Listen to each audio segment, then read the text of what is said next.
Bonjour et merci de nous retrouver sur Radio Action Jeune, la radio de la MJC de Bolbec. Avez-vous déjà assisté à un match de théâtre d'improvisation ? Sur le principe, c'est très simple. 2 équipes et 2 heures de rivalité amicale, durant lesquelles le seul juge de paix sera le public qui déterminera l'équipe la plus drôle.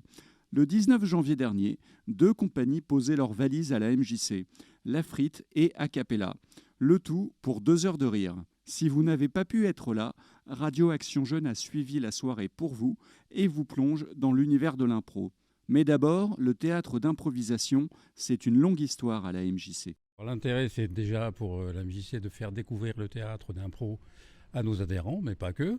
Alain, président de la MJC de Bolbec. Et puis après avoir accueilli plusieurs années Philippe Saïd et Bruno Esposito qui étaient plus parisiens, on a choisi une filière un petit peu plus courte, plus locale, qui est la frite. Le but, c'est de faire venir nos adhérents sur scène pour ceux qui le souhaitent et qui puissent s'exercer à cet exercice qui est le théâtre d'impro avec des pros. Alors, toute l'après-midi, l'équipe s'est affairée entre montage de l'estrade, mise en place des lumières, de la sono. Plusieurs bénévoles ont été mis à contribution, dont des membres du bureau, toujours présents pour les soirées organisées dans les locaux. Des bénévoles, mais aussi des salariés, comme Véronique, chargée de l'organisation des soirées théâtre, mais aussi des soirées jazz. Mon rôle, c'était de contacter donc la Frite pour les inviter, pour leur expliquer notre projet donc associatif. Ensuite, j'ai dû faire la com. Ensuite, j'ai dû appeler tous les bénévoles. Et quand je dis appeler tous les bénévoles, j'étais aussi aidée de Elisa qui s'occupe du RH, de faire en sorte que chacun puisse rester à sa place. En fait, moi, je sers un peu de colle. Là, il est 18h. Est-ce qu'il reste encore beaucoup de choses à faire ? On rappelle que ça commence à 20h30 quand même. On est prêt. Tout est prêt. On attend maintenant les artistes. Et puis, les 2 compagnies sont arrivées. Tout droit de Gonfreville-Lorcher pour la frite et de Pont-de-l'Arche, c'est dans l'heure, pour Acapella, avec quelques techniciens pour assurer les lumières et le son. Alors, avant que les comédiens n'investissent la scène, c'était place au réglage. Steven était aux lumières.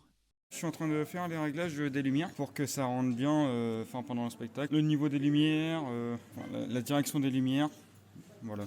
Avec la frite, on a l'habitude, on fait souvent les réglages. On joue dans une petite salle habituellement qui s'appelle le Poulailler. C'est une petite salle et on a l'habitude de régler souvent avant chaque match. Tout était donc prêt. Une fois sur place, les comédiens ont sagement écouté les consignes et les règles de l'arbitre, car oui, qui dit match dit arbitre. Mais le mieux, c'est encore qu'il vous explique lui-même quel est son rôle. Ça va être de veiller à la qualité de jeu, de veiller à ce que chaque joueur trouve sa place. Coin, arbitre, mais aussi membre de la troupe La Frite. Et surtout, en amont, de préparer le match, de choisir les catégories qu'on va pouvoir présenter au public et de veiller à la dynamique en amont du spectacle, ce qui est un peu compliqué. Veiller à la dynamique un petit peu du jeu, que ce soit pas que du jeu très calme, qu'il y a un peu de rythme, de changement de rythme dans la soirée. Donc du coup, c'est ça, principalement. C'est la première fois que je suis arbitre cette saison, parce qu'on a un pool de 12 arbitres aujourd'hui à la frite. Donc il y a de la place pour tout le monde. En fait, ce qui est important, c'est la qualité du jeu. En fait, le point est juste là pour le public, pour un peu le folklore, on va dire. Mais surtout, nous, ce qu'on veut, c'est que ça fasse de belles histoires. Et il y a un principe en impro qui est tout simple, c'est qu'on joue pas contre l'autre, mais on joue avec l'autre. Bon, on ne va pas se mentir, l'homme en noir et ses 2 assistants sont aussi chargés de mettre l'ambiance. Sinon, vous avez probablement entendu Coin vous parler de catégories.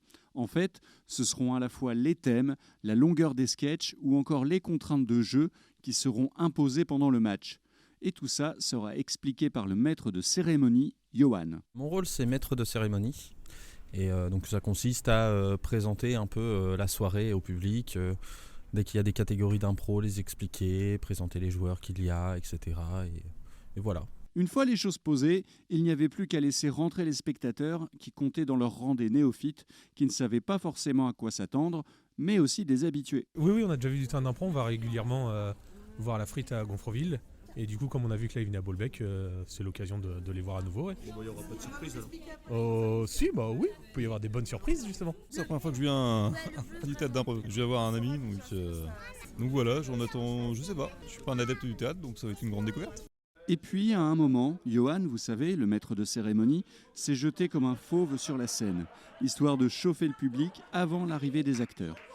Et c'était parti pour 2 heures de rire, avec des comédiens chauffés à blanc, des arbitres drôlatiques et un public généreux, toujours prêt à départager les 2 équipes à grand renfort de carton rouge et bleu. Jusqu'à une petite surprise pour Véronique, qui s'est retrouvée reine d'un sketch surprise taillé pour elle. Elle vous racontera si vous la croisez à la MJC. Bref, une soirée qui aura bien amusé tous les spectateurs et qui reviendra, ça on peut vous le promettre. Merci de nous avoir suivis sur Radio Action Jeune depuis la MJC de Bolbec. Retrouvez-nous sur Spotify, Amazon Podcast et YouTube. À très vite.